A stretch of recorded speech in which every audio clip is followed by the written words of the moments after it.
Compound interest is the eighth wonder of the world. Compound interest दुनिया का 8वां अजूबा है, अल्बर्ट आइंस्टाइन। मेरा सभी से एक सवाल है, ध्यान से सुनना और एक पेपर पे लिखना भी। आपके हिसाब से किसी भी इंसान के कामयाब होने में रूट फैक्टर क्या है? उसका बचपन, उसकी अपब्रिंगिंग, एनवायरनमेंट या फिर कुछ और? आशा करता हूं अब आपने अपना आंसर लिख या सोच लिया होगा। देखो, चाइल्डहुड बिल्कुल मैटर करता है कि आप किसके घर में पैदा हुए हो। अपब्रिंगिंग तो उससे भी ज़्यादा मैटर करती है, तभी तो अक्सर राजा का बेटा राजा, एक्टर का बेटा एक्टर, क्रिकेटर का बेटा क्रिकेटर, पॉलिटिशियंस का बेटा पॉलिटिशियन और एक मोची का बेटा मोची बनता है। इसका कारण बस यही है कि हमें कौन पाल रहा है, कैसी शिक्षा दे रहा है और हमें किस माहौल में रख रहा है। खुद सोचो, सचिन तेंदुलकर का बेटा अपने पिता को बचपन से क्रिकेट खेलते देख रहा है तो उसके क्रिकेटर बनने के चांसेस अपने आप 90% से भी ज़्यादा बढ़ जाते हैं। हाँ, यहाँ भी केमिस्ट्री की तरह कुछ अपवाद ज़रूर हैं, लेकिन उसके लिए बहुत ज़्यादा विल पावर की ज़रूरत पड़ती है, जो किसी और दिन डिस्कस करेंगे। तीसरी चीज़ थी इन्वायरमेंट। बिल्कुल, ये भी एक मेजर रोल प्ले करता है। आप गांव में पले बड़े हो, छोटे शहर में या फिर बड़े शहर में, इससे भी कामयाब होने का परसेंटेज का पता चलता है। खैर, अगर आप ये समरी देख रहे हो, इसका मतलब ये है कि अब आप खुद से चुनाव कर सकते हो। आप इतने समझदार हो चुके हो कि आपके लिए क्या सही है और क्या गलत ये पता कर सकते हो। तो आप लोगों के लिए इस बुक के ऑथर कहते हैं कि मेरे अकॉर्डिंग जो सबसे बड़ा रूट फैक्टर है वो है आपके अपने किए चुनाव, आपके छोटे छोटे फैसले।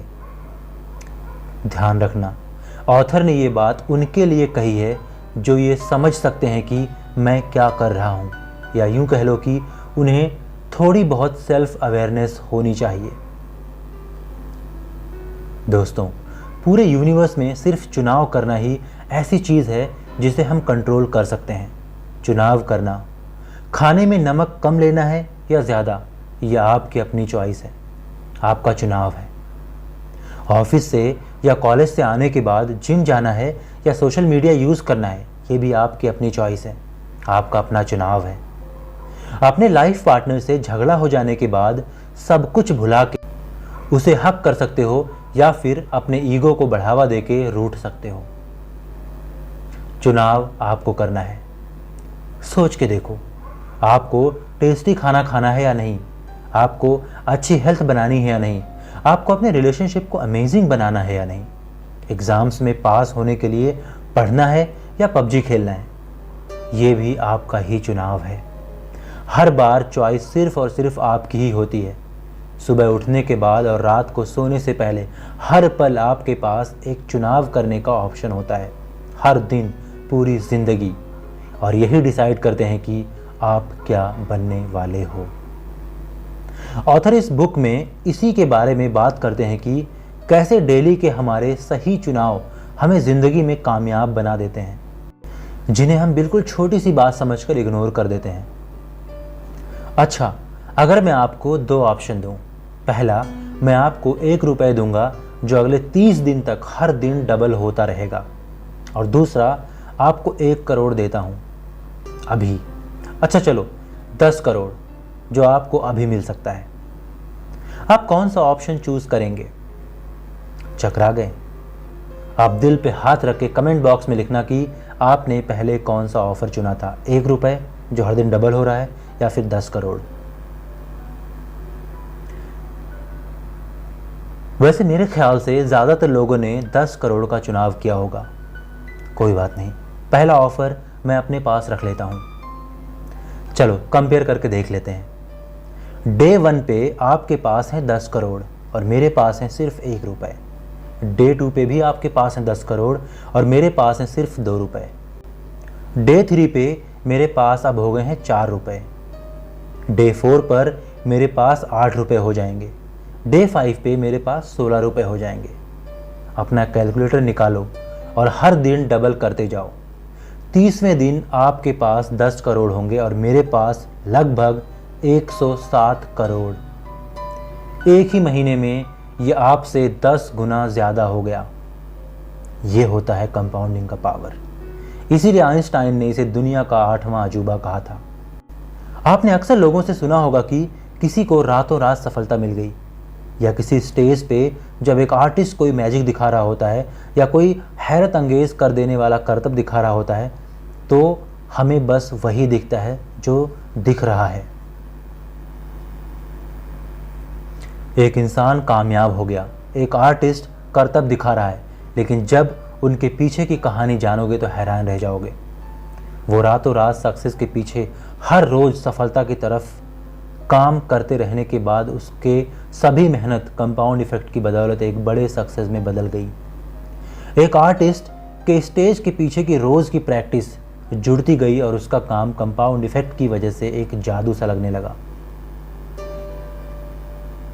चलिए इसे और आसान भाषा में समझते हैं। मान लो 3 लोग हैं, राजू, श्याम और बाबू भैया। गोलमाल वाले नहीं, हमारी आम से जिंदगी में। तीनों सेल्समैन हैं, तीनों शादीशुदा हैं और तीनों के एक एक बच्चे हैं। खैर, तीनों की अपनी वाइफ के साथ कुछ ना कुछ अनबन होती रहती है। सब कुछ सेम है, सालों से चला आ रहा है। नया साल आ गया, लेकिन राजू को अपनी लाइफ सही लग रही थी, तो उसने कुछ भी चेंजेस नहीं किया। वो जैसे अभी तक कर रहा था वही करना जारी रखता है। श्याम को किसी अनुराधा के जरिए कंपाउंड इफेक्ट के बारे में पता चलता है और उसने अपने डेली के लाइफ में कुछ चेंजेस करने का फैसला किया। जैसे नंबर 1, हर रात सोने से पहले सिर्फ 10 पेज किसी अच्छी सी बुक को पढ़ना। नंबर 2, दिन में जब भी कभी समय मिलता सिर्फ 30 मिनट किसी अच्छी सी सेल्फ हेल्प मोटिवेशनल वीडियो को देखना। नंबर 3, अपनी डेली लाइफ के डाइट से शुगर थोड़ा सा कम कर देना। नंबर 4, डेली सिर्फ 2 लीटर पानी पीना। नंबर 5, सुबह शाम मिलाकर सिर्फ 2000 स्टेप डेली चलना। नंबर 6, अपने कस्टमर्स को सेल्स के लिए सिर्फ 2 कॉल एक्स्ट्रा करना। नंबर 7, हफ्ते में एक बार अपनी वाइफ को किसी अच्छे से रेस्टोरेंट में खाना खिलाने ले जाना। ध्यान से देखोगे तो श्याम ने कुछ ज़्यादा चेंज नहीं किया, जैसा चल रहा था बस उसी में ये चेंजेस किया। अब बात करते हैं बाबूराव गणपतराव आपटे की, जिनके बाप का कोल्हापुर में बहुत बड़ा गैराज है। मजाक कर रहा हूँ। बाबूराव ने अपने डेली लाइफ में कुछ चीज़ें ऐड कर दी, जैसे नंबर 1, ऑफिस में डेली लंच में एक एक्स्ट्रा जंक फूड खाना। नंबर 2, वीक में जहाँ पहले 4-5 दिन वर्कआउट करते थे अब सिर्फ 1 या 2 बार वर्कआउट करना। नंबर 3, शाम को ऑफिस से आते टाइम या ऑफिस में ही एक कोल्ड ड्रिंक एक्स्ट्रा पीना।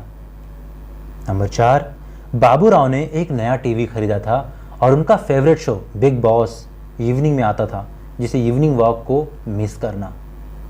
नंबर 5, जहां पहले दिन भर अपने कस्टमर्स को 50 कॉल करते थे अब सिर्फ 45-46 कॉल करना। नंबर 6, और वाइफ के साथ तो बाहर कुछ खाने जाना बिल्कुल त्याग ही दिया, क्योंकि घर पे टीवी जो आ गई थी। आपको क्या लगता है क्या हुआ होगा? कोई नहीं, मैं ही बता देता हूं। अगले 5 महीने बाद भी तीनों की लाइफ में कुछ खास चेंज नहीं आया, सब कुछ ऑलमोस्ट सेम था। अगले 10 महीने में भी कुछ खास नहीं बदला। बाबू भैया मस्त अपना कोल्ड ड्रिंक के साथ बिग बॉस चला के बैठे रहते थे। राजू को ना पहले कुछ फर्क पड़ता था ना अब पड़ रहा है। लेकिन शाम को लगने लगा कि कहीं मेरी अनुराधा ने कंपाउंड इफेक्ट वाली झूठी चिट फंड जैसी बातें तो नहीं बता दी थी। लेकिन उसकी अनुराधा ने बताया था, इसलिए वो हिम्मत नहीं हारा और अपनी डेली स्केड्यूल को फॉलो करता रहा। लेकिन 25 महीने बाद चेंज दिखना शुरू हुआ। 27 महीने बाद श्याम उन दोनों से काफ़ी ज़्यादा आगे निकल गया और 31 महीनों बाद वो दोनों उसके आसपास भी कहीं नहीं थे। राजू की ज़िंदगी में अब हद से ज़्यादा झगड़े बढ़ने लगे। उसे ज़िंदगी अब बोर लगने लगी थी। बाबू भैया अब काफ़ी मोटे हो गए थे और साथ ही अब उनको ढेर सारी बीमारियों ने भी आ घेरा था। हर रोज़ सिर्फ 2 कॉल कम करने से 31 महीनों में उन्होंने करीब 1800 कॉल्स कम कर दी थी। उसके कस्टमर अब उनसे खुश नहीं होते थे, जिस वजह से उन्हें उसके काम में भारी नुकसान हुआ था। उनकी वाइफ के साथ अब उनके रिलेशन भी काफ़ी ख़राब हो चुके थे। बात अब तलाक तक आ चुकी थी। सिर्फ 31 महीनों में उनकी आम सी ज़िंदगी बहुत बुरे फेज में आ चुकी थी।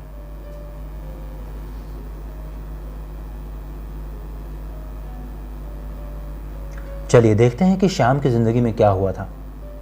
इन 31 महीनों में श्याम ने 47 बुक्स पढ़ ली थी, 465 घंटे मोटिवेशन या विजडम के वीडियोस देख चुका था।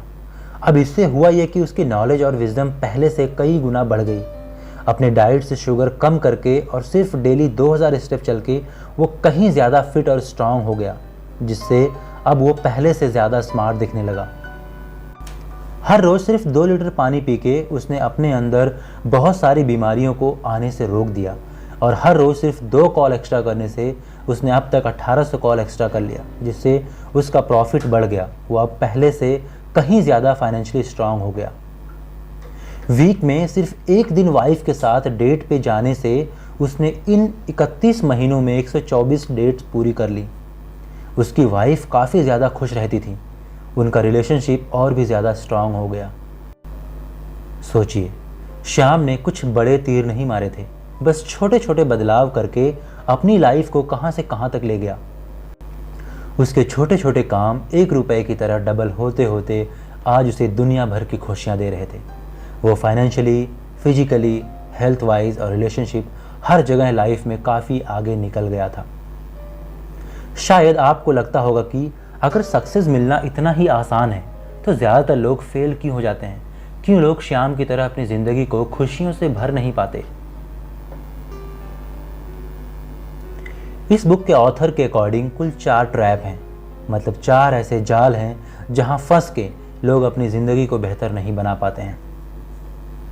Number 1, starting results are invisible. देखो, होता क्या है कि हमारे डेली के काम कोई भी रिजल्ट तुरंत नहीं लाते। अगर आपने एक बर्गर खाया और अगले दिन 15 किलो वजन बढ़ जाए तो आप क्या कभी बर्गर खाओगे? आपने एक सिगरेट पी और अगली सुबह आपको गले का कैंसर हो जाए तो आप क्या कोई भी कभी सिगरेट नहीं पिएगा? परिणाम तुरंत नहीं आते। कुछ सालों बाद अचानक से ये किसी बम की तरह फटते हैं। तब आपको महसूस होता है कि काश मैं ये नहीं करता, क्योंकि तब तक बहुत देर हो चुकी होती है। इसलिए आपका कोई भी फैसला बिल्कुल अच्छे से सोचा समझा होना चाहिए। इसीलिए कहते हैं कि जांच परख के लगा हो पैसा, वो पैसा फिर सोने जैसा। नंबर 2, डिसेप्टिवनेस। मुंबई जाने वाली फ्लाइट अगर अपने रास्ते से सिर्फ 1 डिग्री हट जाए तो क्या होगा? वो मुंबई की जगह न जाने कहाँ जाके लैंड करेगी। ठीक वैसे ही अगर आप अपनी लाइफ में सिर्फ 1 डिग्री गलत लाइफ की तरफ मुड़ जाएं, आने वाले 15 सालों में आप कहाँ होंगे? तो इसका सबसे आसान सलूशन है कि हमेशा हर दिन खुद को ऑब्जर्व करें। डेली चेकलिस्ट बनाएं कि आपको क्या करना है। हर रात एक बार चेक करें कि जो आपने लिखा था क्या वो पूरा हुआ। अगर नहीं हुआ तो क्यों नहीं हुआ। इस तरह से आप खुद को भटकने से और खोने से बचा पाएंगे। Number 3, immediate gratification. आप और आपके दोस्त दोनों ने एक साथ डिनर किया। दोनों के पास 2 ऑप्शंस हैं। पहला, 1 गिलास पानी और दूसरा बढ़िया सी आइसक्रीम। आप क्या चुनोगे? चलो छोड़ो, मान लो आपने पानी चुना और आपके दोस्त ने आइसक्रीम। उस पल देखोगे तो लगेगा कि मैं क्या पी रहा हूँ, आइसक्रीम खाता तो मज़ा आता। मेरे भाई, यही तो ट्रैप है। उस पल में आइसक्रीम पानी से बहुत अच्छा हो सकता है। पानी पी के कोई टेस्ट नहीं आया होगा, लेकिन आइसक्रीम खा के खूब मज़ा कर सकते थे। लेकिन अगर यही लंबे समय के लिए देखोगे तो आप ज़िंदगी को बड़े प्यार से एंजॉय कर रहे होगे और आपका आइसक्रीम खाने वाला दोस्त बीमारियों से लड़ रहा होगा। ध्यान रखना, कम समय की खुशी लंबे समय के लिए दुख दे सकती है और कम समय का दुख लंबे समय तक खुशी दे सकती है। 2 तरह का पेन होता है। पहला, द पेन ऑफ डिसिप्लिन और दूसरा, the pain of regret. Discipline वाला पेन रिग्रेट या पछतावे वाले पेन से बहुत ही कम होता है। या डिसिप्लिन में रह लो या जिंदगी भर पछताते फिरो, यहां भी फैसला आपका है। Number 4, what is easy to do also not easy to do. Daily checklist maintain करना, 2 लीटर पानी पीना या 2000 स्टेप चलना सभी के लिए बहुत ही आसान काम लगता है। आपको पता है, एक कामयाब इंसान और एक नाकामयाब इंसान में एक चीज़ कॉमन होती है, दोनों ही सही चॉइस करने से नफरत करते हैं। यहाँ पिक्चर में विल पावर या यूँ कहूँ कि वाई पावर आता है, जिसकी मदद से कामयाब इंसान ना चाहते हुए भी सही चॉइस कर लेता है। वो आइसक्रीम छोड़ के पानी पी लेगा, चाहे उसे बिल्कुल भी अच्छा ना लग रहा हो। मोहम्मद अली का फेमस कोट आप सबको याद होगा, जब उन्होंने कहा था कि प्रैक्टिस सेशन के हर सेकंड से मुझे नफरत है, लेकिन वर्ल्ड चैंपियन बनने से हद से ज़्यादा प्यार, इसलिए ना चाहते हुए भी मुझे प्रैक्टिस करते रहना पड़ता था।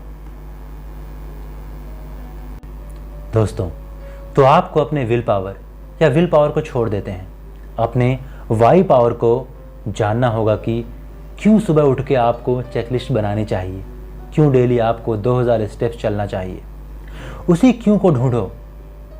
जैसे अगर कोई मुझसे पूछेगा कि मैं क्यों YouTube पे वीडियोस बनाता हूँ, क्यों बुक्स पढ़ के फिर कई घंटे उस पर समरीज लिखता हूँ, तो मेरा क्यों बिल्कुल क्लियर है।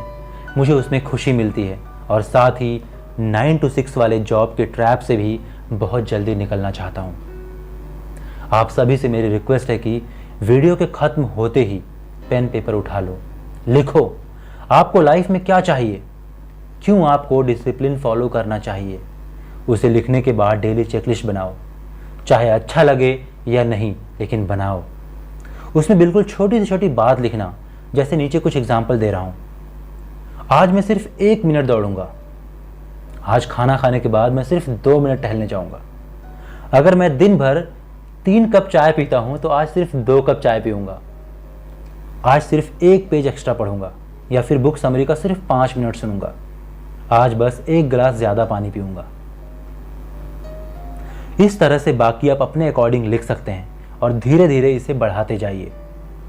31 महीनों बाद खुद को कहीं और पाएंगे। और अगर ये छोटे छोटे सही फैसले नहीं कर सकते तो आज जहां हो, जिस हालात में हो, अगले 31 महीनों में वहीं या इससे भी बुरे हालात में जा सकते हो। ठान लो कि अब चाहे जो कुछ हो जाए, फैसले वही लूँगा जो मेरे लिए सही होगा। अगर खाना खाने के बाद पानी और आइसक्रीम दोनों का ऑप्शन होगा तो मैं पानी ही चुनूंगा।